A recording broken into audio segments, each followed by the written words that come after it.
ici dans Hébreux chapitre 11 au verset 23.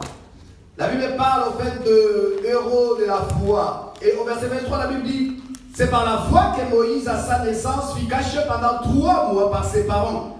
Parce qu'ils virent que l'enfant était beau et qu'ils ne craignirent pas l'ordre du roi. Amen. Amen. Seigneur, ta parole est bonne ce matin. Nous voulons bénir ton nom. Merci pour la grâce que tu nous accordes d'être en vie, Seigneur, mais aussi de bénéficier, Seigneur, des privilèges, tendre Père, que tu as mis au devant de nous, Seigneur, pour cette journée. C'est un grand jour, un jour de rassemblement, un jour où les saints, Seigneur, communient ensemble avec toi, tendre Père. Tu as dit, oh Dieu, lorsque tu nous convoques, Seigneur, tu as toujours un message, une parole, une direction, une orientation, une nouvelle vision, Seigneur. Père, nous avons besoin d'être trempés dans cette grâce ce matin. Oh Seigneur, pour chacun de nous en particulier, nous ne voulons pas passer à côté de ce que tu as préparé. Donne-nous, Seigneur, oh Dieu, Seigneur, selon la mesure, Seigneur, que tu avais déjà arrêté d'avance de nous donner. Seigneur, pour le prochain parcours. Merci pour ton peuple, merci pour cette parole. Seigneur, où est cette parole? Et donne-nous, Seigneur Dieu, Père Céleste, oh la grâce, Seigneur, de bénéficier. Seigneur, de ta profondeur. Nous voulons manger avec toi, Seigneur, à ta table, oh Dieu. Sers-nous, Seigneur, oh Dieu de gloire, Père. Et nous voulons te servir au nom de Jésus. Amen. Amen. Gloire au Seigneur, prenons place dans sa présence. Je vais venir avant les Seigneurs pour la vie de chacun de nous. Vraiment, je voudrais vous encourager et je remercie les Seigneurs pour ce qu'il accomplit dans la vie de chacun. Alors, nous sommes ici dans les livres des Hébreux. Et nous sommes en train de lire ce passage qui vient donner un aperçu par rapport à la vie de quelques personnes, et notamment 2 personnes ici dans la Bible. Nous sommes donc dans la liste d'honneur des dieux.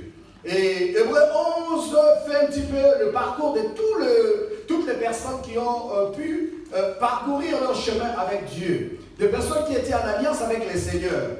Nous savons que lorsque nous lisons la Bible depuis la Genèse, en fait, jusqu'à dans les livres des Hébreux, nous avons constaté qu'il y a plusieurs personnes qui ont marché avec Dieu. Alors le Seigneur a eu son alliance avec beaucoup de personnes, hommes et femmes, qui ont été des hommes et des femmes fabuleux, fabuleuses.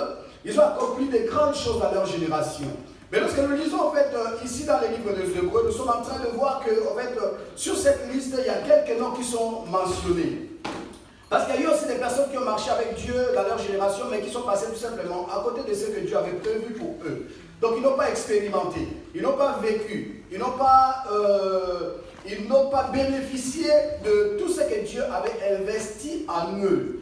Mais ici, c'est une louange que Dieu élève. Ici, c'est en fait une reconnaissance que Dieu exprime. Au travers donc, du livre des Hébreux, Hébreux 11, ce livre qui s'ouvre en fait par une louange de Dieu par rapport à ceux qui ont vécu leur vie sur terre comme Dieu. Et donc ici, dans ces registres en fait spécial des dieux, nous sommes en train de voir qu'on nous parle en fait de 2 personnes. On nous parle de l'une en fait qui était un homme et l'autre aussi qui était une femme. Parce qu'on parle ici d'un couple, la Bible parle de parents. Et la Bible dit en fait que c'est par la foi. Et donc quelque chose se passe ici, on voit que Dieu est en train donc de reconnaître 2 personnes.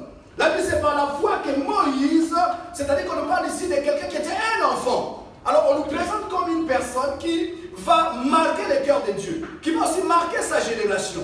Mais en fait, pour qu'il marque Dieu, qu'il marque sa génération, pour qu'il réussisse le mandat, la mission que cet homme a eue, et tous ensemble, lorsque nous entendons parler de Moïse, nous savons que Moïse a été un très grand homme. En fait, c'est l'un des plus grands prophètes de tout le temps.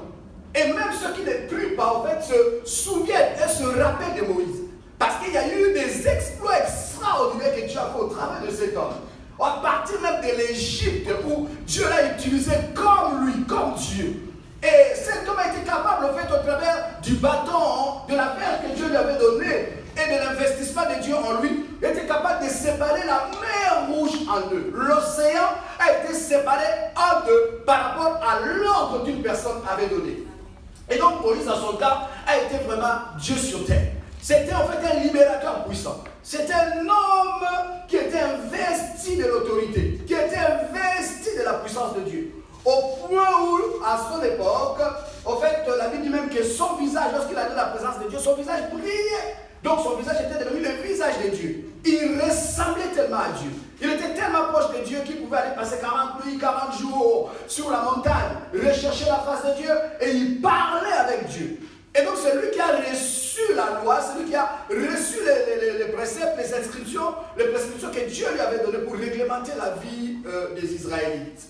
Et même, en fait, sa mort est aussi sa mort était une mort miraculeuse parce que c'est Dieu qui a donc fait de sorte à ce que Moïse ne meure pas comme tous les hommes, mais il a été rappelé par Dieu. Et ce qui se passe ici dans cette parole, c'est que la Bible nous parle en fait d'un travail, d'un investissement de deux personnes qui ont travaillé pour que Moïse devienne ce qu'il est devenu. La Bible dit que c'est par la foi qu'à sa naissance, Moïse fut caché pendant 3 mois. Nous sommes ici dans une période de crise. Une période, bien aimé, où le peuple de Dieu se retrouve, n'est-ce pas, que c'est le peuple de Dieu, mais se retrouve dans l'esclavage. Il y avait auparavant, au préalable, avant cet esclavage, Dieu avait utilisé un homme qui s'appelait Joseph, alors que nous connaissons le fils de Jacob. Et donc cet homme va être une grande bénédiction pour son peuple, qui allait disparaître, qui allait périr au moment donc de la famine. Mais ce qui se passe, c'est que cet homme, avec sa relation qu'il avait avec Dieu, avec son alliance qu'il avait avec Dieu, Dieu va l'utiliser pour pouvoir sauver son peuple. Et donc cet homme était devenu premier ministre en Égypte. Avant au préalable, il avait subi beaucoup de maltraitances de la part de ses frères, qui l'ont trahi, qui lui ont aussi vendu. Mais cet homme a été une grande bénédiction finalement, en tout cas, pour son peuple. Et étant en Égypte, la Bible va parler, en fait, un jour, Joseph va mourir. Et lorsqu'il meurt, juste après, il y a un pharaon qui ne connaissait pas Joseph, il va détenir le peuple de Dieu en esclavage et aussi en captivité. Alors c'est ce qui va faire que en fait, cette histoire va plonger le peuple de Dieu tout entier, Israël, en fait, dans un esclavage pendant au moins plus de 400 ans. Et Dieu l'avait annoncé déjà à Abraham, il lui avait déjà annoncé ces choses. Donc ce n'était pas le fruit du hasard que le peuple de Dieu se retrouve en Égypte. C'était un programme, c'était un plan préétabli. Dieu préparait son peuple au travers de ces épreuves pour pouvoir donc l'épurer et l'utiliser par la suite. Parce qu'il n'y a pas en fait de chemin détourné avec Dieu. Il y a toujours un processus et on est obligé de passer en fait par le chemin par lequel Dieu décide, par le chemin par lequel en fait Dieu prépare. Et donc lorsque ce peuple se retrouve en esclavage, 300 ans plus tard après la mort de Joseph, en fait il y aura une naissance miraculeuse d'un garçon. Mais ce garçon, en fait qui avait une grande destinée, va naître dans une circonstance un peu particulière. C'est qu'à une époque, à une période où il y avait un décret du pharaon stipulant que tout mâle, tout garçon, tout bébé qui a en fait qui a la malchance, si je peux utiliser en fait ce mot, de naître garçon, alors il devait être mis à mort. Il y avait des bourreaux égyptiens, il y avait des militaires égyptiens, il y avait aussi des espions égyptiens, des personnes en fait qui surveillaient chaque femme qui était enceinte, parce que vous savez qu'il est difficile pour une femme, lorsqu'elle est enceinte, de se cacher. Et donc chaque femme qui était enceinte devait être surveillée à la loupe. Et même il y avait des voisins qui étaient payés pour ça, pour dénoncer en fait au moment de la naissance si c'était un garçon ou c'était une fille. Alors la mère de Moïse, on ne sait pas comment elle a fait. Elle était grosse et c'est sûr que cela a été connu. Mais la Bible dit que lorsque Moïse est né, les parents de Moïse ont pris une résolution. Or, les parents de Moïse se sont dit, même si c'est pareil pour tout le monde, mais pour nous, ça va être très différent. C'est ça, en fait, bien aimé, dans cette histoire, où nous étudions ces quelques lignes, pour pouvoir, en fait, décrocher un petit peu une pensée que Dieu a mis dans mon cœur ce matin. Je vais parler, en fait, du rôle des parents, bien aimés, dans la destinée de leurs enfants. Je vais parler aussi du rôle des enfants dans la destinée de leur famille. Un parent peut changer, bien aimé, peut rectifier les tirs par rapport à la destinée de ses enfants. Vous savez, la vie n'est pas facile. Et des fois, lorsqu'on a des enfants, bien aimé, les choses des fois qu'on vit n'est pas toujours les choses qu'on souhaite. Lorsque, bien aimé, nous avons des enfants, des choses aussi que nous préparons, en fait, que nous leur préparons à faire, ne sont pas toujours en fait des choses que nous constatons, que nous leur voyons faire. Ici, la Bible parle un petit peu de quelque chose de très important. La Bible parle en fait des parents de Moïse.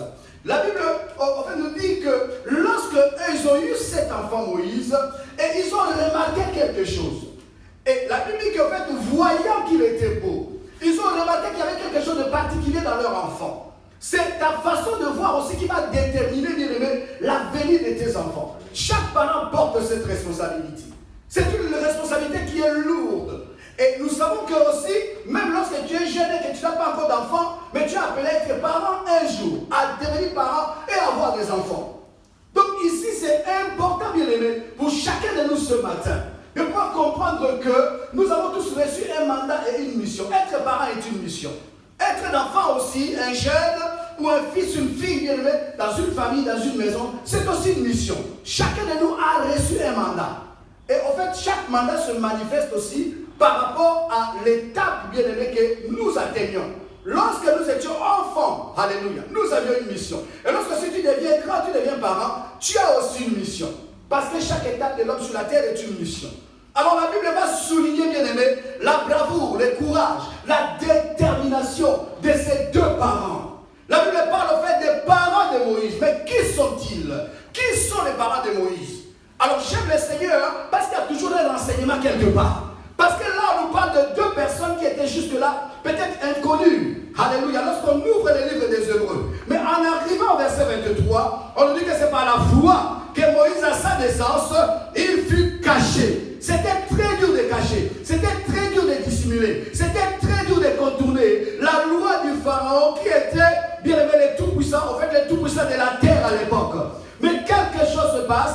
La Bible dit pendant 3 mois, il a été caché par ses parents. C'était dur, c'est clair. C'était dur de cacher l'enfant. Mais ils se sont battus, bien aimés, pour pouvoir trouver un moyen de le cacher. Je ne sais pas comment ils ont fait.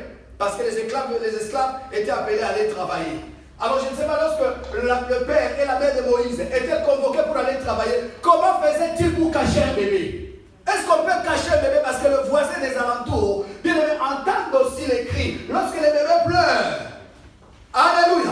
Mais la Bible dit que tout est possible à celui qui croit. La Bible dit que rien n'est impossible à Dieu. Si tu crois, bien aimé, l'impossible va devenir possible dans ta vie. Parce que le diable a un projet, il a un programme. La Bible dit qu'il ne vient que pour dérober, égorger et aussi détruire. Mais Jésus dit, moi je suis venu afin que mes brebis aient la vie et qu'ils aient la vie en abondance. C'est à toi de choisir. Alléluia. Si tu as les brebis de Dieu, bien aimé, espère et crois que ce que Dieu a prévu pour toi, ce que Dieu t'a donné, le diable ne peut pas voler cela. Le diable ne peut pas détourner cela. Donc pour ces parents, la destinée de leur enfant ne peut pas être détournée. Mais qui sont les parents de Moïse? Qui sont les parents de Moïse? Alors la Bible nous renseigne, lorsque nous lisons dans le livre d'Exode au chapitre 2, à partir du 1er verset. Lorsque nous lisons aussi Exode, le chapitre 6 au 20e verset. La Bible parle des noms de Lévi. En commençant l'histoire de Moïse, on va parler des noms de Lévi. Alléluia. Ce matin, je suis là pour rappeler à une personne bien-aimée que ta vie n'est pas un hasard. Que ta venue sur terre n'est pas un hasard. Tu as été connu par Dieu. Tu as été suscité par Dieu. Tu as été envoyé par Dieu. Tu as été bien libéré par Dieu. Non, tu as été relâché par Dieu. Faire ta génération avec un mandat, avec une mission. La Bible parle des noms de Lévi. Ce n'était pas n'importe qui. Alléluia. La Bible parle de cet homme qui s'appelait Amram. Dis à ton voisin Amram. Dis à ton voisin Amram. La Bible parle de cet homme Amram, un descendant de Lévi. Son nom déjà était prophétique. Parce que Amram veut dire un peuple élevé. Alléluia. Amram veut dire un peuple positionné. Cet homme bien-aimé qui avait reçu ce nom prophétique avait pour mission, pour mandat bien-aimé, travailler pour l'élévation, alléluia, d'un peuple. En fait, en lui, il y avait déjà cette programmation. Cet homme Amram va prendre une femme de Lévi, aussi une fille de Lévi qui s'appelait Jochebed. Ici, la Bible dit que c'est par la foi que les parents de Moïse bien-aimé, en ne craignant pas le décret du roi, ils ont été capables de garder, de cacher leurs enfants. Alléluia. Qui est Amram et qui est Jochebed? Alors, Jochebed veut dire l'éternel est gloire. Jochebed veut dire la gloire de l'éternel. Jochebed veut dire Dieu est glorieux. Alléluia. En fait, c'est cette empreinte-là, ce couple était un couple de personnes bien-aimées qui avaient compris que Dieu leur avait mandaté, ils étaient venus pour une mission. Quoi qu'en Égypte, quoi que dans l'esclavage, alléluia, mais ils portaient sur eux une marque spéciale. C'est ça la force de l'enfant de Dieu. Même lorsqu'on traverse des périodes difficiles, même lorsque nous traversons notre désert, même lorsque nous sommes combattus, oppressés, alléluia, mais il y a quelque chose en nous qui fait de sorte à ce que, bien-aimés, en fin de compte, nous faisons la différence. Alléluia. Alléluia. Alléluia. La Bible dit que c'est par la foi que les parents de Moïse, bien-aimé, cachèrent Moïse pendant 3 mois. Alléluia. En fait, lorsqu'on remonte l'histoire, nous allons en fait,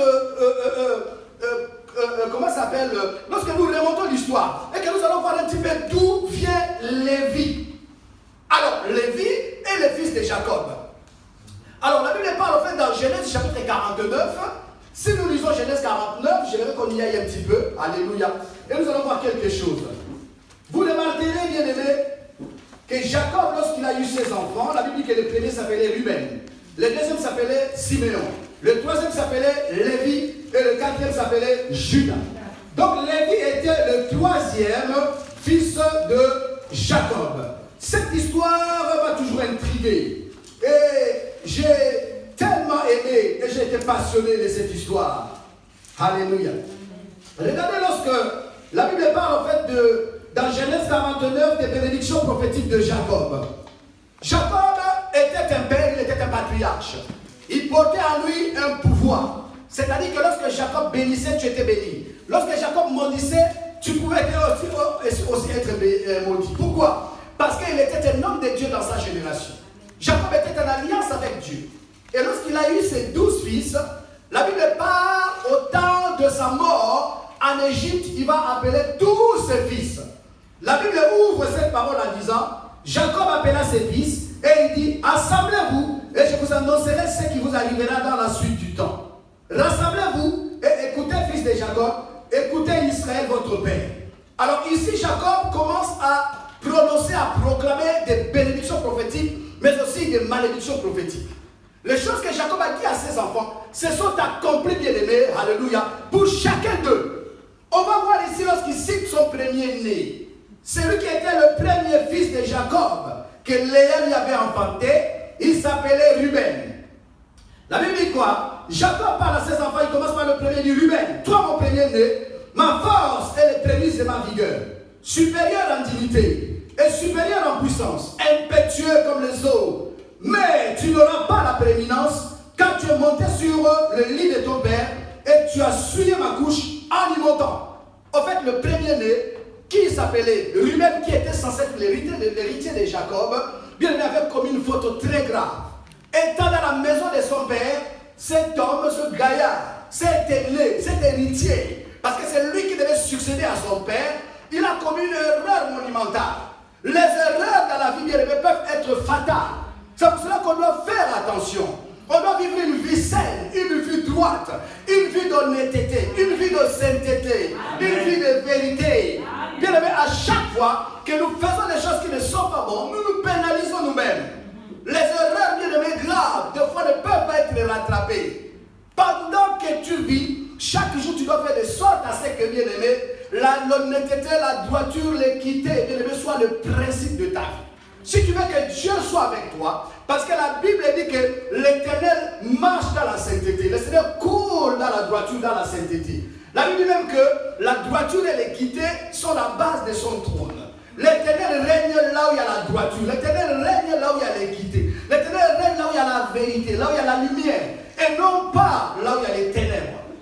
Et donc la Bible va parler de ce garçon, Ruben, qui va commettre une erreur. Sachant que son père est en alliance avec Dieu, il va s'amuser, il va prendre l'une des femmes de son père et puis il va aller faire des choses avec elle. Et lorsque le père bien-aimé fut au courant, Jacob s'est tué, mais il a attendu au jour, alléluia, de la bénédiction de la malédiction prophétique. Avant sa mort, Jacob convoqua ses enfants et dit, Ruben, toi supérieur en dignité, impétueux comme les eaux, toi qui es la force de ma vigueur, toi qui devais hériter, toi qui devais être grand, toi qui devais, en fait, c'est lui qui devait porter même Jésus-Christ de Nazareth. Mais il a été détrôné. La Bible dit que le Père lui dit, alléluia, il lui dit, tu n'hériteras pas. Il dit, tu n'hériteras pas. Tu n'auras pas la prééminence. Et dans la suite du temps, lorsque vous regardez dans la Bible, bien aimé, les Rubénites ont presque disparu. On ne parle plus d'eux. Les Rubénites, bien aimés, ont été de faibles. Les Rubénites ont été des échecs, les derniers, les personnes, en fait, inconsidérées complètement. Alors, lorsqu'il passe, bien aimé, à la bénédiction sur son deuxième fils, la Bible parle, en fait, de Siméon. Alors, Siméon était le deuxième, Lévi était le troisième. Le père, Jacob, va lier la destinée de ses deux enfants. La Bible dit qu'il va prononcer ces paroles en disant, Siméon et Lévi sont frères. Leurs glaives sont des instruments de violence. Siméon et Lévi sont frères. Leurs glaives sont des instruments de violence. Il dit que mon âme n'entre point dans leur conciliabule, que mon esprit ne s'unisse point à leur assemblée. Car dans leur colère, ils ont tué des hommes, et dans leur méchanceté, ils ont coupé des jarrets de taureaux. Maudite soit leur colère, car elle est violente, et leur fureur, car elle est cruelle. Je les séparerai dans Jacob, et je les disséminerai en Israël. Encore, bien aimé, deux fils de Jacob, le deuxième et le troisième. On va remarquer que ces fils de Jacob étaient des turbulents. C'est des personnes qui sont nées, bien aimées, dans une famille de l'Alliance. C'est des personnes qui sont nées, bien aimées, dans la descendance d'Abraham. Cet homme qui a marché avec Dieu en toute dignité. Mais les descendants, je ne sais pas où est-ce qu'ils vont aller ramasser, bien aimé, un tel comportement. Après que Ruben ait suivi les lignes de son père, bien aimé Siméon et Lévi, dans Genèse au chapitre 34, ils vont commettre l'irréparable. Quelque chose va se passer et que leur sœur qui s'appelait Dina, parce que c'est la seule fille que Jacob a eue, que Léa lui a donnée, elle s'appelait Dina, la seule fille. Et la Bible dit, donc dans Genèse chapitre 34, que lorsque Jacob arrive à Canaan et qu'il était en train de errer, n'ayant pas en fait de territoire fixe, il était encore nomade et il allait comme un étranger vers le peuple qui l'accueillait. Alléluia. Alors il y a eu, bien aimé, alors un peuple qu'on appelait le peuple de Sichem. Sichem était un peuple, était un territoire qui avait reçu Jacob à l'époque. Jacob arrive avec ses enfants, on l'a très bien accueilli comme étant étranger. Mais quelque chose va se passer, c'est que la Bible va souligner dans Genèse 34 à partir du verset 1er, la Bible dit que la seule fille que Jacob avait, qui s'appelait Dina, va sortir de la maison familiale et elle va partir voir les filles du pays. Alléluia. Je parle aux jeunes qui sont ici. Faites très attention. Ce n'est pas tout le monde qui doit être votre ami. Ce n'est pas tout le monde qui doit être votre proche. Ce n'est pas tout le monde qui doit être votre confident. Cela est très important. La Bible dit que les mauvaises compagnies corrompent des bonnes mœurs. Amen. Dina, la fille de Jacob, a été chercher des copines qui n'avaient rien à voir avec l'alliance que son père, sa famille avait avec Dieu. Et ça va être encore une erreur monumentale. Parce que la Bible dit que Dieu, lorsqu'elle est partie chercher des copines à Sichem, les païens qui avaient leurs pratiques abominables, quelque chose va se passer, c'est que le prince de Sichem, le fils du roi, va remarquer Dina. Alors, à la remarquant, il va faire une chose, il va la violenter. Il va violer la seule fille de Jacob. Et après cela, la Bible dit qu'il tomba amoureux de cette fille et il demanda à Jacob et au fils de Jacob de lui exiger une forte dot pour qu'il prenne cette fille en mariage. Cette chose avait déplu à Jacob, il était désemparé, mais il ne savait pas quoi faire. Mais pendant qu'il réfléchissait, deux de ses fils, Siméon et Lévi, ont pris une résolution de massacrer les hommes de ce peuple. Alors voyant que ces princes de Sichem étaient amoureux de leur sœur, alors ils vont faire un stratagème, ils vont monter en fait un stratagème, ils vont aller voir le prince et dire oui, nous sommes d'accord que tu épouses notre sœur.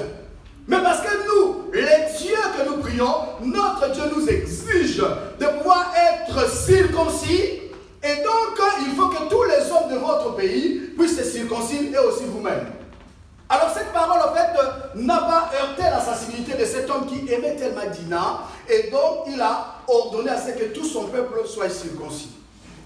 Et pendant la circoncision, comme il y avait des plaies douloureuses, 2-3 jours même, il y avait la fièvre lorsqu'il y avait la circoncision à l'époque, il n'y avait pas d'aspirine ni d'idolipane, il n'y avait pas d'antibiotiques. Et donc la plaie durait pendant 2-3 jours, les personnes souffraient et ils faisaient la fièvre. Jusqu'à ce que lorsque la plaie commençait à se cicatriser, et puis la fièvre est tombée. Et ils ont profité, bien aimé, pendant que ces personnes étaient souffrants. Ils sont rentrés, je ne sais pas, de nuit dans chaque maison, et ils ont massacré tous les hommes. Alléluia. Alors pour elle, Jacob, c'était encore un très grand problème.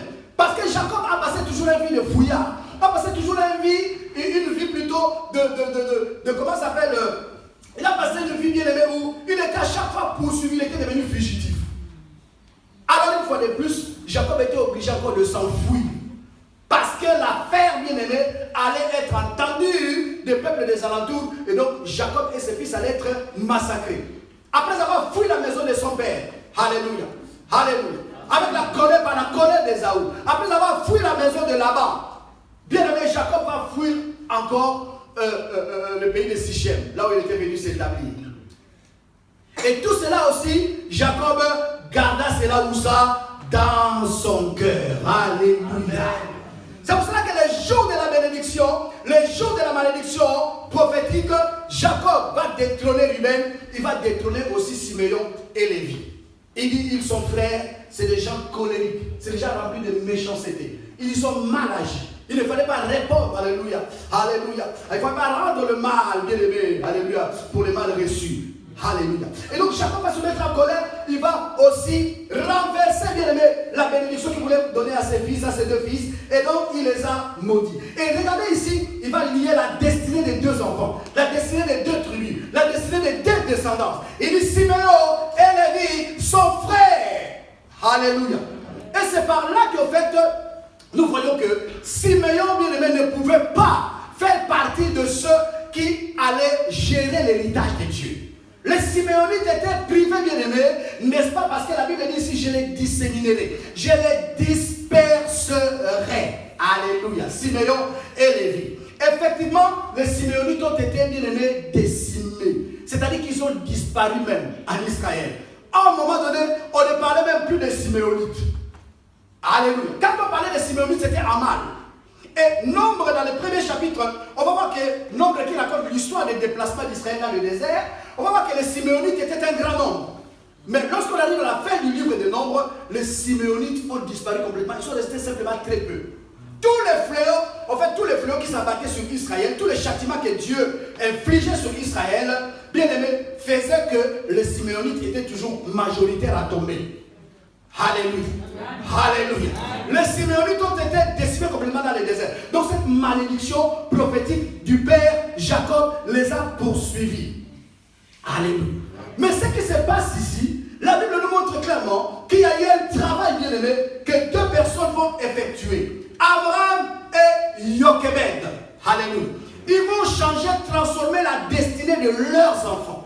Ils étaient lévites, condamnés à la malédiction. Ils étaient lévites, condamnés bien aimés à être subalternes. Ils étaient lévites, avec la malédiction bien aimé que Jacob avait prononcée. Ils ne pouvaient pas prendre le dessus. Alléluia. Amen. Mais quelque chose se passe ici. Un homme et une femme avisés, bien aimé, vont commencer un travail dans le secret. Ils vont commencer en fait à tisser, à retisser une alliance avec Dieu. Ils vont commencer à consacrer leurs enfants. Parce que la Bible parle ici de la foi. C'est-à-dire que leur relation bien aimée avec Dieu était en fait revenue. Enfants qu'ils étaient, ils ont compris bien qu'ils pouvaient faire un travail qui allait annuler les malédictions que leurs parents, leurs ancêtres avaient vécues. Un enfant, un jeune homme, une femme peut annuler, alléluia, peut s'élever par son alliance pour annuler, bien aimé, les conséquences néfastes des alliances que les parents ou les grands-parents ont tissées. Ça, c'est la réalité. C'est ça la vie chrétienne. Parce que la Bible dit que l'alliance, notre alliance, bien aimé, la nouvelle alliance, est au-dessus de toute autre alliance. Parce que Dieu est au-dessus de tout. Amen. Alléluia. Amen. Donc les fils et les filles sont appelés, bien aimés, à rectifier les tirs. Les fils et les filles sont appelés à racheter la famille. Les fils et les filles sont appelés à porter, à ramener la lumière là où il y avait les ténèbres. Les fils et les filles sont appelés à porter de l'espérance là où il y avait le désespoir. Les fils et les filles sont appelés à venir, bien aimés, à porter ce qui manquait. Alléluia. Amen. Alléluia. Amen. Alléluia. La Bible dit que les fils et les filles sont l'héritage de l'Éternel. Alléluia. C'est-à-dire que même là où les parents étaient limités, là où les parents, bien aimés, ont faussé compagnie, les fils et les filles sont capables de venir rétablir l'alliance. Parce qu'ils sont l'héritage de l'Éternel. Ah, Dieu compte sur les fils et les filles. Alléluia. Si tu es un fils et tu es une fille dans cet endroit, bien aimé, ne te focalise se sont passées dans la famille. Ne te focalise pas seulement sur ce que papa ou maman ont fait. Alléluia. Dieu t'a donné une opportunité de changer des choses dans ta génération. Parce qu'à partir de toi, des choses doivent changer, bien aimé. Pour que d'autres qui viennent après toi ne vivent pas ce que toi tu as vécu. Alléluia. Ça c'est l'héritage de Dieu. Ça c'est l'héritage de Dieu. Ça c'est l'héritage de Dieu. Et donc cet homme et cette femme, ils ont compris, bien aimé, qu'ils pouvaient rectifier les tirs et ne pas reporter les batailles qu'eux ont vécues dans la vie de leurs enfants. Et la seule façon de le faire, c'était de mettre leur foi en Dieu. Ils ont cru, bien aimé, malgré que les enfants, les fils des autres mouraient, on entendait des cris partout dans les maisons. Mais cet homme et cette femme, bien aimé, ont relevé un grand défi. Un homme de foi, c'est un homme de défi. Oh, une fille, un fils du Seigneur est un fils ou une fille de défi. Alléluia. Ah, bien aimé, je t'appelle à relever les défis dans ta génération. Je t'appelle à relever les défis, bien aimé. Là où c'est difficile, avec Dieu, la Bible dit que nous ferons des exploits. Au nom de Jésus. Alors, leur foi et leurs œuvres, bien aimé, ont rendu un témoignage au ciel. Dieu t'en est au ciel. Dieu t'en est au ciel. Dieu t'en est au ciel. Ils se sont fixés un objectif, bien aimé. Alléluia. De défier les décrets du roi Pharaon et de ne pas laisser, bien aimé, mourir leurs enfants, même s'ils étaient dans un pays hostile. Alléluia. Alléluia. La Bible dit l'onction fait la différence. Ils étaient porteurs d'une lumière. Ils ont compris qu'ils allaient faire la différence, bien aimé, dans leur génération. L'instinct maternel de la mère Moïse, de la mère de Moïse, bien aimé, la douleur de l'enfantement, bien aimé, ont dicté le cœur de la mère de Moïse à prendre la décision pour dire que si même d'autres enfants ont échoué, mes enfants n'échoueront pas. Amen. Si d'autres enfants sont tombés, oh, mes enfants ne tomberont pas. La Bible dit ne donne ni sommeil à tes yeux, alléluia. Ne donne ni assoupissement à tes paupières, ne le permets pas jusqu'à ce que les choses changent. Alléluia. Ça c'est la détermination d'un enfant de Dieu. Bien aimé, nous sommes suscités pour changer les choses. Nous sommes suscités, bien aimé, pour faire du bien. Non, là où il y avait beaucoup de douleur. Nous sommes suscités pour apporter l'espérance. Là où il y avait le désespoir. Nous sommes suscités, bien aimé, pour apporter la lumière. Là où il y avait les ténèbres. Alléluia. Alléluia. Alléluia. Alléluia. Donc les parents de Moïse ont fait un travail très minutieux. Et la Bible parle en fait de leurs enfants. Déjà Moïse, mais on parle aussi d'Aaron, on parle aussi de Myriam. Le travail qui a été effectué par ces couples va avoir de l'écho dans la vie de leurs enfants. Tous leurs enfants vont être, bien aimés, au service du Seigneur. Tous leurs enfants, bien aimés, vont être une grande bénédiction dans leur génération. On parle de Aaron qui va être sacrificateur. On parle de Moïse qui va être le libérateur, le pasteur d'Israël. Et on parle de Myriam, Marie, qui va être une prophétesse, une voix prophétique au milieu du peuple. Alléluia. Oh, Yochebed et Amram, ils ont accompli un travail, bien aimé, minutieux. Ils ont compris, bien aimé, que même lorsque, bien aimé, comment ça s'appelle, même lorsque nous sommes limités, mais Dieu n'est pas limité. Amen. Alléluia. Amen. Si ton alliance avec Dieu, bien aimé, est une alliance sérieuse, oh, tu verras, Dieu interviendra dans tes batailles et dans tes combats. Alléluia. Alléluia. Je conseille à quelqu'un ici, bien aimé, oh non, à donner tes soucis au Seigneur, à donner tes fardeaux au Seigneur. Arrête de te poser des questions à chaque fois, bien aimé, qu'est-ce que mes enfants vont devenir? Alléluia. Mais prends ces fardeaux et mets-les dans les mains du Seigneur. Cela est très important. C'est une lourde responsabilité. Premièrement, je dis les parents doivent s'investir, doivent investir et s'investir pour leurs enfants. On doit travailler à l'éducation de ces enfants. Alléluia. Si les enfants d'Amram et Yochebed ont servi Dieu, c'est parce qu'ils ont été préparés. Alléluia. Ils ont été formatés. Le père et la mère de Moïse ont pris soin d'éduquer leurs enfants. Parce que la Bible nous en parle lorsque, comme nous avons lu tout à l'heure, n'est-ce pas, dans le livre en fait, de Exode, à partir donc du chapitre 6, on nous parle bien de l'éducation que la mère de Moïse a donnée à l'enfant. Alléluia. C'est par la foi que les parents de Moïse, n'est-ce pas bien aimé, ont refusé les décrets du roi. Mais ils ont confié l'enfant à Dieu. Regardez, quelqu'un va nous le lire dans Exode au chapitre 6 à partir du premier verset.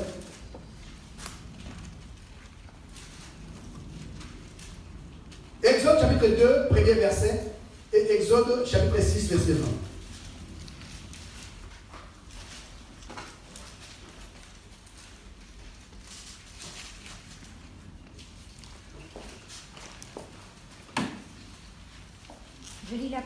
au nom de Jésus. Amen. Exode chapitre 6, verset 20. Yes. Amram s'est marié avec sa tante Jochebed. Yes. Elle lui a donné 2 fils, Aaron et Moïse. Amram a vécu 137 ans. Yes. Issar a eu 3 fils, Coré, Népheg et Zikri. D'accord, on va aller maintenant dans 6, verset 20. Là, c'est ça. 2 verset 2 verset 1. Oui, vers chapitre 2. Ah, chapitre 2. Oui, chapitre 2. Hein. Donc, Exode 2, chapitre 20. C'est ça? Yes. Exode 2 verset 1. Verset 1, d'accord. Exode 2, verset 1. Un homme de la tribu de Lévi se marie avec une femme de la même tribu. Cette femme devient enceinte et elle met au monde un garçon. Elle voit que l'enfant est beau. Ah, elle a vu que l'enfant était beau. Amen. Alléluia. Alors je vois la beauté de Dieu en vous ce matin. Alléluia. Je vois la beauté de Dieu sur beaucoup de personnes. Amen. C'est la destinée prophétique bien-aimée qui est le reflet de cette beauté. Amen. Ils ont vu au fait que leur enfant était beau. Amen. Alors, elle le cache pendant 3 mois. Yes. Mais elle ne peut pas le cacher plus longtemps. Yes. Elle prend donc un panier fait avec des tiges de papyrus. Elle le recouvre avec du goudron et de la colle. Amen. Ma fille, reste là, ne t'assieds pas. Ici, la Bible montre bien ce travail que la mère de Moïse va faire, en accord avec son mari. Ce qui se passe ici, c'est que la Bible dit que par la foi, elle ne pourra pas cacher l'enfant. Alléluia. Ça, c'est le processus, c'est l'investissement, c'est le travail minutieux. La Bible voyait qu'il ne peut pas cacher l'enfant. Lorsque nous allons déposer notre enfant à l'école, bien aimé, ce qui se passe par la suite, nous ne savons pas. Alléluia. Quand ton enfant est malade, qui fait la fièvre, que tu le déposes à l'hôpital, et qu'on te dit repartez, revenez le lendemain, bien aimé, tu les déposes dans les mains des inconnus, des personnes que tu ne connais pas. Lorsque nos enfants grandissent et qu'ils vont chez eux, alléluia, et que nous ne sommes pas là, bien aimé, nous ne savons pas ce qui se passe par la suite. C'est pour cela que la préparation est très importante. On doit préparer ses enfants. Les parents ont le devoir d'être là, bien d'assister leurs enfants, de leur éduquer, alléluia, de leur éduquer, de prendre soin d'eux, de se rassurer, au fait de s'assurer que les enfants ne manquent de rien, alléluia. Ils ont fait un travail qui était minutieux, Ils avaient la foi, ils avaient la détermination. Mais cette foi et cette détermination va leur donner de l'ingéniosité. Alléluia. Amen. Vous savez, lorsque tu fais les choses correctement, Dieu va t'inspirer même la manière de faire. Amen. Dieu va t'inspirer, va te montrer même ce que tu dois faire. Ici, c'est comme si les choses étaient orchestrées par Dieu. Alléluia. Parce que Dieu avait vu leur foi, il avait vu leur volonté, il avait vu en fait leur amour aussi pour leurs enfants. Parce que Dieu aime cela. Un parent, en fait, il n'a pas d'amour pour ses enfants, c'est complètement ahurissant, aberrant, mais c'est complètement abominable. Alléluia. Et je crois que chaque parent bien-aimé aime quand même son enfant. Ça, c'est la normale, c'est la norme des choses que Dieu a créées. Alléluia. Amen. Des fois, il ne sait pas comment s'y prendre, mais des fois, derrière d'autres agissements, quelqu'un m'a dit, mon papa me frappait. Je dis, ah Seigneur, pardonne-le. Alléluia. Parce qu'il ne savait pas ce qu'il faisait. Pour nous, c'était peut-être la manière de t'aimer, puis de te redresser, de te corriger. Alléluia, accepte-le. Aujourd'hui, si tu es ce que tu es, c'est vrai que cela aussi a fait partie. Alléluia. Quoi que la Bible dit, bien aimé, n'est-ce pas? N'épargne pas, mais en tout cas, ne frappe pas aussi pour tuer. Alléluia. Donc, les parents de Moïse, bien aimé, ils ont travaillé et Dieu les a inspirés. La manière même de faire de la mère de Moïse, bien aimé, était extraordinaire. La Bible dit quoi? Ne pouvant plus le cacher, elle prit une caisse de jonc qu'elle enduisit. En fait, elle a fabriqué un bateau. Un bateau. Dis-toi, c'est un bateau. Dis-toi, c'est un bateau. Elle s'est fait en fait un couffin. La Bible ne pouvant plus le cacher, elle prit une caisse de jonc qu'elle enduisit de bitume et de bois. De bitume et de bois. La description de ce qu'a fait la mère de Moïse se retrouve en fait dans le livre de Genèse. Lorsque nous allons au chapitre 6, chapitre 7, alléluia. Et nous allons voir qu'il y a eu un homme que Dieu a utilisé qui s'appelait Noé, qui était intègre, droit dans sa génération. Et lorsque Dieu a pris la décision de tuer le monde, amen, il a trouvé qu'il y avait un homme qui était distingué. Lui et aussi ses fils. Dis à toi, c'est lui et ses fils. C'est l'appel que Dieu nous adresse. Alléluia, c'est toi et ta descendance. Quand tu appelles quelqu'un, il vise sa descendance. Donc prépare ta descendance, prépare tes enfants. Et les enfants ne sont pas que les enfants biologiques naturels, mais aussi les enfants spirituels. Il y a des fils et des filles spirituels bien-aimés, alléluia, que Dieu prépare pour une personne dans cette vie. Je crois de tout mon cœur qu'il sortira de toi des fils, alléluia, et des filles. Biologiques, oui, mais spirituels aussi. Prépare-toi, bien-aimé, alléluia, à entraîner cette génération dans la gloire. Alléluia. Elle a pris les matières que Dieu avait révélées à Noé. Bien-aimé, lorsqu'il a fabriqué l'arche, le bateau, pour sauver, alléluia, sa famille et aussi la créature. Et la Bible dit quoi? Elle prit du poids et elle a induit, en fait, elle a pris la caisse des gens et elle a pris du poids, elle a mis tout autour et elle a enduit du bitume. C'est devenu comme du ciment bétonné. Et quand elle a été déposée, l'enfant, bien aimé, vous croyez que cette mère avait déposé l'enfant et puis elle avait croisé les bras? Alléluia. Alléluia. Amen. Alléluia. Amen. Ici, la Bible nous enseigne que sur le même terrain où la mort régnait, parce que les enfants étaient jetés dans le fleuve Nil et c'était infesté de crocodiles. Mais sur le même terrain, cette femme-là a cru, bien aimé, que si Dieu est avec toi, même sur le terrain où d'autres meurent ou d'autres chouent, toi tu vas gagner, tu vas réussir. Ah, quelqu'un n'a pas dit Amen. Amen. Ah, si Dieu est avec toi, même bien aimé dans un terrain hostile, l'hostilité ou pas, la Bible dit qu'avec Dieu, nous ferons des exploits. Il y aura la différence. Le temps est venu pour les enfants de Dieu, bien aimé, de tenir les bâtons de commandement. Le temps est venu pour les enfants de Dieu de relever les défis. Là où c'est difficile, bien aimé, pour nous, alléluia, ce n'est pas impossible. Amen. Alléluia. Amen. Et elle a pris l'enfant. Il dit, puisque la chose est comme ceci, puisque Pharaon a mis un décret pour tuer les enfants, alléluia, maintenant cet enfant va aller dans la maison de Pharaon. Ah, bien aimé, il y a des choses qui vont affronter l'ennemi à ta place. Alléluia. Donc, quelquefois, ce que l'ennemi veut et qu'il te l'a pris, ne regrette pas. Ça part dans le cas des ennemis pour terminer les batailles que toi, tu n'as pas pu terminer. Ah, oh, alléluia. Puisque Pharaon, tu veux l'enfant, prends-le. Alléluia. Et on va voir ce qu'on va voir. Peut-être que n'aie pas peur. Peut-être que fais confiance à Dieu. Peut-être que dépend du Seigneur. Lorsqu'on dépend de Dieu, il n'y a pas de perte. Même quand ça part, ça va revenir. Amen. Même quand ça semble être égaré, alléluia, Dieu va rattraper. Alléluia. Amen. Nos enfants ne s'égareront pas. Amen. Même si ça, on a eu l'impression. Alléluia. Mais Dieu va le reprendre, va le récupérer, va le remettre dans le droit chemin. Ah, puisqu'ils sont sortis de toi. Amen. Alléluia. Amen. Alléluia. Amen. Alléluia. La Bible dit qu'elle a enduit ici de poids et de bitume. Et elle a appelé l'enfant Myriam. Oh, regardez l'éducation, elle est en train de préparer ses enfants. Et prend Myriam et dit, Myriam, va surveiller. Parce que quelque chose de surnaturel va se faire. Amen. Dieu va faire quelque chose. Moi, les genoux par terre, je vais prier. Nuit et jour. Et pour mes enfants, et je vais voir les dévoreurs s'il va toucher à leur vie. Alléluia. Amen. Moïse est resté bien aimé sur le Nil. On ne sait pas combien de temps. Alléluia. Alléluia. La caisse de jambes était là en train de nager, de surnager. Et la sœur était en train de surveiller. Où étaient passés les crocodiles du Nil? Ah, quand Dieu se lève, bien aimé, nos ennemis se dispersent.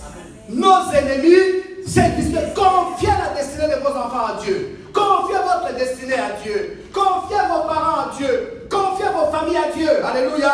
Rien de mal, bien aimé, ne leur arrivera. Le Seigneur donnera la victoire au nom de Jésus. Au nom de Jésus. Au nom de Jésus. C'est comme ça, bien aimé, que Jochebed et Amram ont racheté, bien aimé, la destinée des Lévites. Elles ont rectifié les tirs. Elles ont arrêté le fléau. Elles ont contrecarré, barré la route, bien aimée, à la malédiction du père Jacob. Vous savez que Dieu n'attend que cela. Le niveau de l'alliance ne doit pas être négligeable.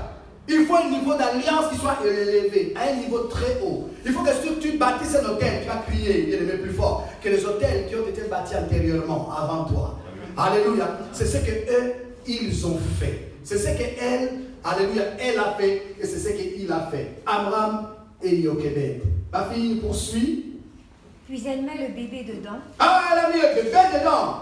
Et va poser le panier parmi les roseaux. Il va le poser parmi les roseaux. Au bord du Nil. Au bord du fleuve Nil. Au bord du fleuve Nil.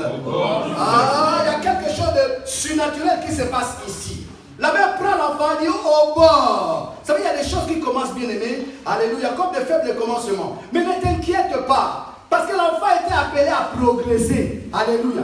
Alléluia. Le couple était appelé à progresser. Et demande simplement au bord. Ne va pas trop vite avec Dieu. Dis-toi, ne va pas trop vite avec Dieu. Ne va pas trop vite avec Dieu. Je vois, on est trop exigeant avec que Dieu fasse tout de suite, tout de suite. Alléluia. Dis-toi, Dieu fera. Dieu fera. Dis-toi, garde le silence. Dis-toi, fais confiance au Seigneur. Dis-toi, garde le silence. Dis-toi, et regarde à Dieu. Oh, le Seigneur ne te décevra pas, mon frère, ma soeur. Alléluia. Poursuis ma fille. La sœur de l'enfant reste un peu plus loin. La sœur de l'enfant est restée un peu plus loin. Pour voir ce qui se passera. Ah, pour voir ce qui se passera. Merci ma fille. Alléluia. Je suis venu prophétiser sur la vie d'une personne. Bien aimé, tant que je t'assure, ton alliance avec Dieu marche. Alléluia. Il y a quelque chose qui va se passer. Elle a dit que posta l'enfant et puis elle a dit surveille pour voir ce qui va se passer. Amen. Alléluia. Il faut que tu sois dans l'éveil spirituel. Le sommeil spirituel tue la destinée de beaucoup de personnes. Alléluia. Il faut rester éveillé. La Bible dit veillez et priez. Veillez et priez. Alléluia. Dieu ne fera pas cela à notre place. La maman a fait deux choses. Elle était bien aimée dans la brèche. Amen. Alléluia. Mais elle avait aussi les yeux là-bas, là où se passaient les choses. J'ai parlé de la foi et de leurs œuvres. Amen. Alléluia. On croit, mais aussi il faut agir. Beaucoup croient, mais n'agissent pas. Les choses ne se font pas tout seuls. Il y a un travail, un investissement réel à avoir pour que les choses marchent. Alléluia. Amen. Vous savez, la destinée de Siméon et Lévi, qui était liée, a été débloquée par une personne extraordinaire, un Lévi qui s'appelait Moïse. Moïse devenant leader et arrivé aussi à la fin de sa vie avant de partir. La Bible dit dans Deutéronome 33, Moïse va parler au fait de Lévi. Il va bénir les 12 tribus d'Israël. Il va parler de Lévi, mais il ne va pas parler de Siméon. Chose étonnante, hein? Parce que Moïse est venu, en fait, rétablir, rectifier la bénédiction de Jacob, la bénédiction prophétique de Jacob, dans Deutéronome 33. Il va réciter à peu près les mêmes choses que Jacob avait prononcées. Mais arrivé à Lévi, il renverse la malédiction. Il déclare et il proclame que Lévi, alléluia, oh, est l'allié de Dieu. Lévi, bien aimé, est le partenaire de Dieu. Lévi est ouvrier avec Dieu. Ah, il défend la cause de Lévi. Il dit, Seigneur, même si ma famille était maudite, mais regarde, à partir de moi, les choses doivent changer. Amen. Alléluia. Il fait des éloges à Dieu et il présente Lévi à Dieu. Vous savez, quelque chose s'est passé. Dieu a dit, Moïse, choisis, prends Aaron et puis donne-lui la sacrificature avec sa descendance. Alléluia. On a pu parler de Siméon. Hein. Pourquoi Moïse n'a pu parler de Siméon? Parce que la destinée était liée, la destinée de Siméon et Lévi. Et donc, s'il avait encore rétabli Siméon, ça pouvait... Ah, parce qu'il n'y a pas eu de Siméonites qui ont fait le travail. Pourquoi les Lévites bien-aimés qui étaient liés à la même malédiction que les Siméonites sont sortis de la malédiction et sont devenus des sacrificateurs de l'Éternel? Alléluia. Mais les Siméonites, en fait, personne n'a fait le travail parmi les Siméonites, personne n'a payé les prix. Et ce qui se passe, c'est que les Siméonites bien-aimés ont subi la malédiction que le père Jacob avait prononcée. Ils ont été disséminés en Israël. Ils ont disparu.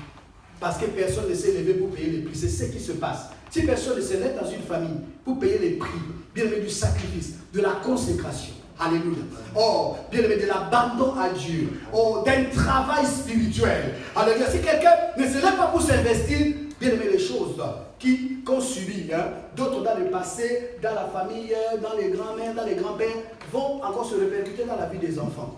L'objectif, c'est quoi, bien aimé? C'est que les batailles ne se reportent plus.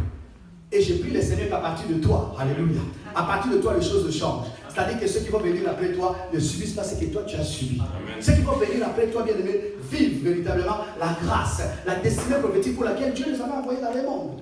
Alléluia. C'est pour ça que nous avons été suscités. Donc prenez conscience de cela. Faites un travail spirituel. Parce que la Bible montre clairement que nous sommes en guerre. La Bible dit que ce monde est sous le pouvoir du malin. Et donc le diable ne laisse pas le terrain facilement. Il faut qu'il y ait des personnes qui donnent de bons coups. Alléluia. Comme la mère de Moïse, comme le père de Moïse. Ils ont relevé les défis et ils ont dit, on va voir ce qu'on va voir. Parce que ce combat était le combat de Dieu. Alléluia. Bats-toi, combat comme un Dieu. Alléluia.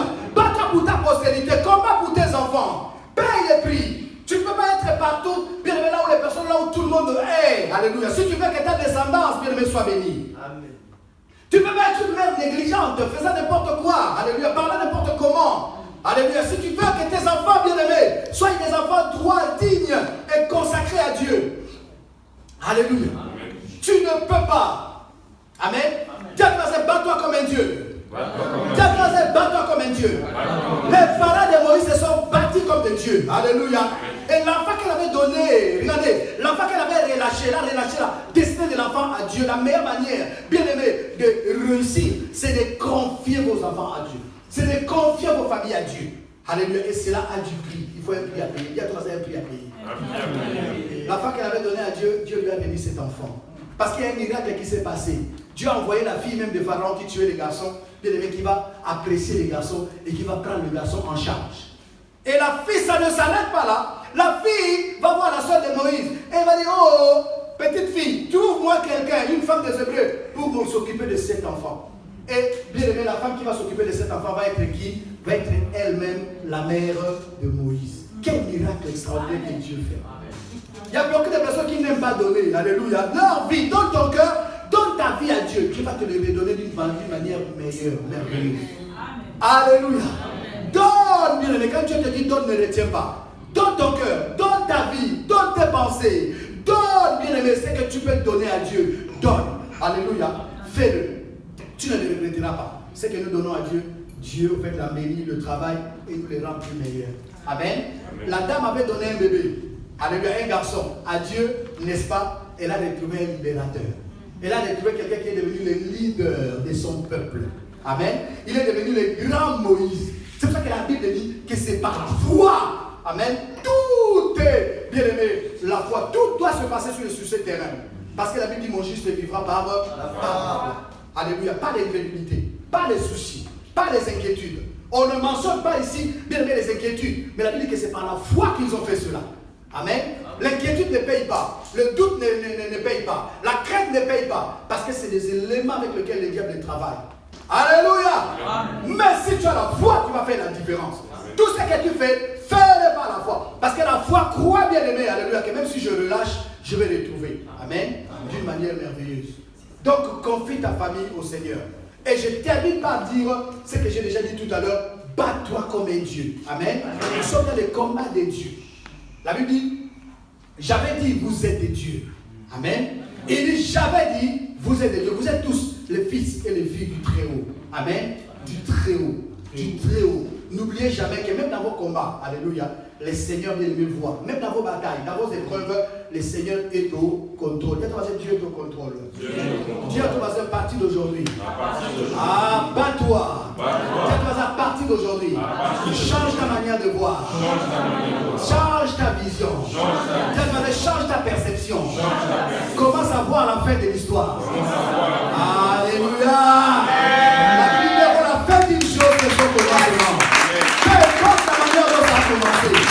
Mais les parents de Moïse ont vu la fin plutôt que le début. Alléluia. Ils ont vu la fin. La Bible voyant que la fin était beau. Amen. Commence à voir des choses d'une bonne manière. Alléluia. Commence à voir, bien aimé, ton avenir radieux. Commence à voir, bien aimé, que les choses vont aller. Arrête les négatifs. Alléluia. Arrête les négatifs. Ça ne marche pas. Dis-toi, ça ne marche pas. Ça ne marche pas. Être négatif, ça ne paye pas. Amen. Oh, positif toi. Alléluia. Et vois que demain, ça sera plus meilleur qu'aujourd'hui. Parce que Dieu dit, je connais les projets que j'ai formés pour toi. Ce sont des projets de bonheur et non de malheur. Alléluia. Je te souhaite le meilleur ce matin. On va célébrer, prier le Seigneur. On va célébrer, prier le Seigneur. Parce que Dieu nous a bénis ce matin. Amen. Alléluia. Oh, merci Seigneur. Il y a une cantique qui dit, Jésus criait, mon sauveur, Shama.